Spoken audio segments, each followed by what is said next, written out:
this boy. He's a long boy.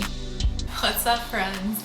Welcome back to my channel. It's your girl Kat Peasley, and I'm here with another video on how to become that girl. Now, I've seen this trend on TikTok, Instagram, YouTube. It got me thinking, what does that girl mean to me?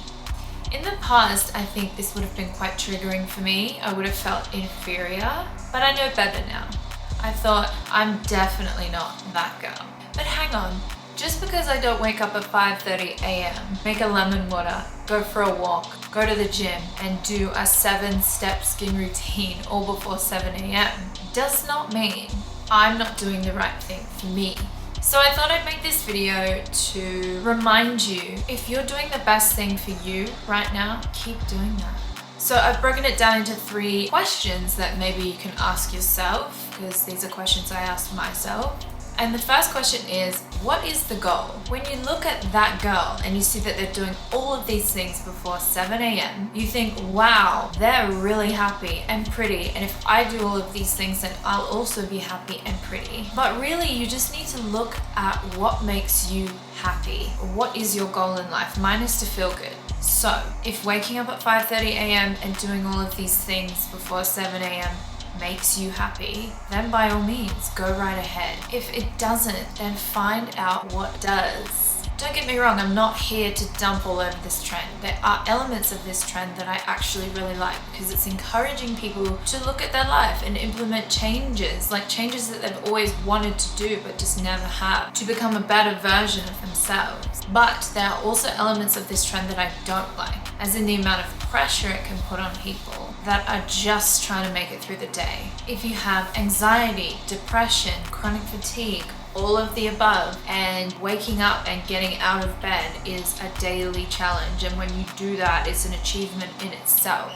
If you're sitting there comparing yourself to that girl, it's not going to be a good time for you. So I'm here to remind you that we are all different. What makes you happy might not necessarily make me happy, and what makes me happy might not make you happy.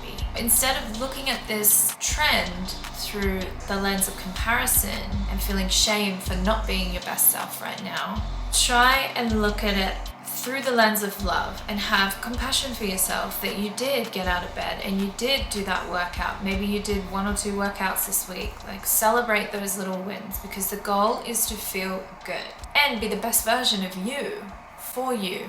Make time for that each day and build from there. And this might look different every day. Like I said, if best thing you achieved today was getting out of bed and washing your face, celebrate that win. I remember in the past, when I would do more on one day, I would compare the two and feel bad, but you've got to look at it as a whole. The goal is to feel good.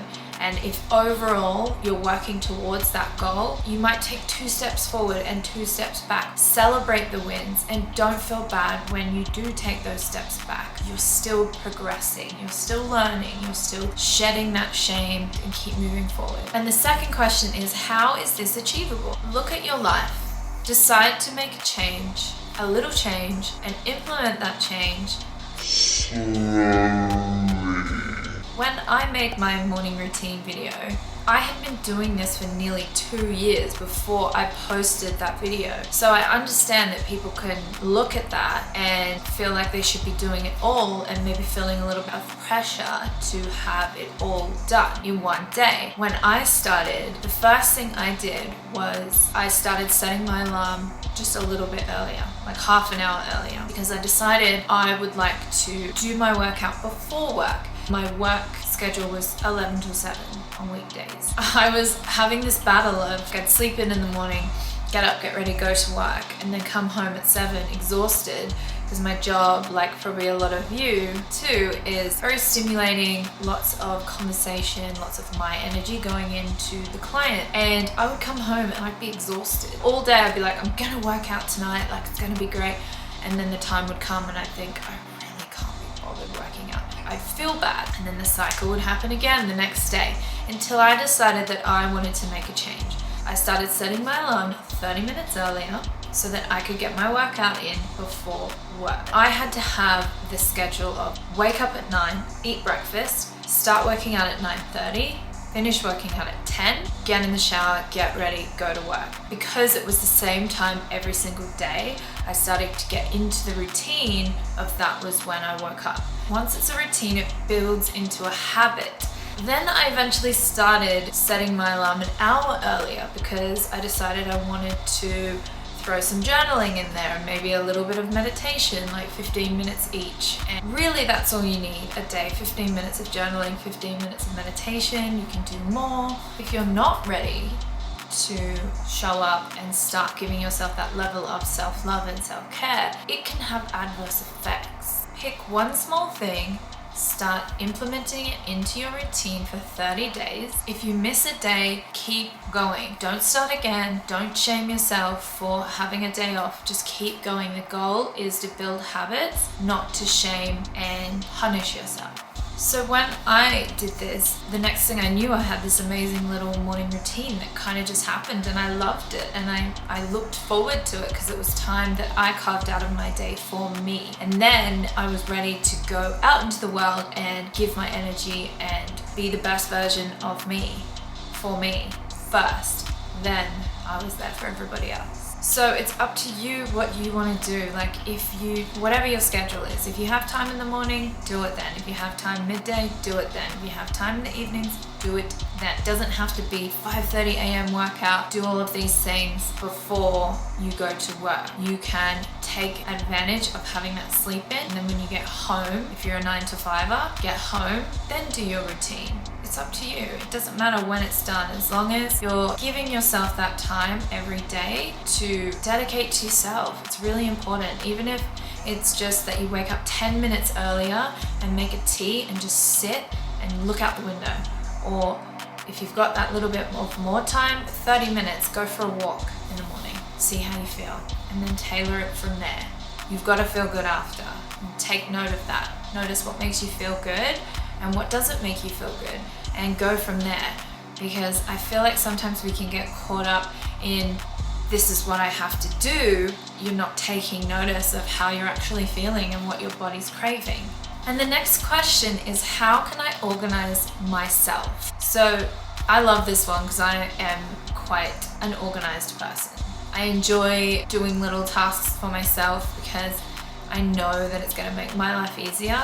It hasn't always been like that. When I did have time to myself, I would do nothing because I'm like, I'm so busy, I just want to do nothing. Once I started thinking, okay, now I've done nothing and then my day's busy tomorrow, and I've just basically said, screw you, future Kat, you can deal with it. I'm not saying do everything. Ask yourself, what is a 5-minute job I can do right now to make my life a little bit easier tomorrow? There's always something you can do. For me, I don't let myself go to bed with dishes in the sink. I don't care if it's 10 p.m. I'm doing those bad boys because I like to wake up in the morning and have a fresh kitchen to start my day. I don't want to come out and see dishes from the night before. Cleaning the house. Not everyone loves to do it. I mean, I don't love it, but I try and make it fun. I put on some tunes, I crank them up, and I just say, okay, I've got half an hour, or I've got an hour if it's like a full clean.